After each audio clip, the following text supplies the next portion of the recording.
ને દુનિયામાં કોઈએ માનવ વર્ણન કર્યું.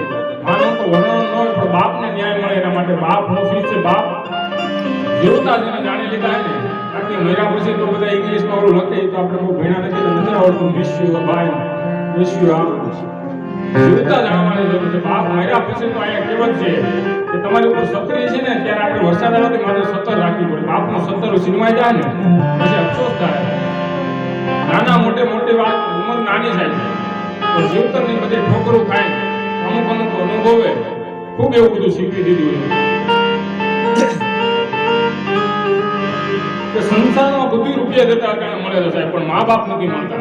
એ વાત તો આપણે બધા જાણીએ છીએ, પણ સમયને ધ્યાનમાં રાખીને સમય છે ને સાહેબ એક નદી થી કાંઠામાં રૂડી લાગે, બે કાંઠે બને ને વિકરાળ બનતું હોય એમ સમયને ધ્યાનમાં રાખી ખોટી વાત કરું સાહેબ કે આ ધરતી માય કાંગલાને અમારો ત્રિભુવન ગૌરીશંકર વ્યાસ લખે જુનાગઢની મારી બા કે જા ભગત નરસિંહ નાસિયો ને સંપદા પામ્યો સુદામો.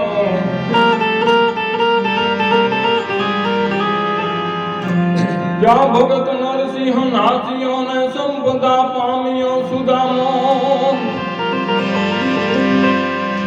વીર ગાંધી ને સતી ને સંતનો જાસે વિશામો.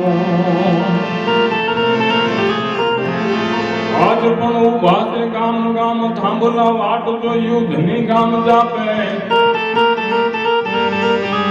માય કંગલાને ધરતી નથી બાપ બાર ગાવ તમે જાવ ને કે ખારા મળદ માણસો જોવા મળે હમીર બાપા જેવા એટલે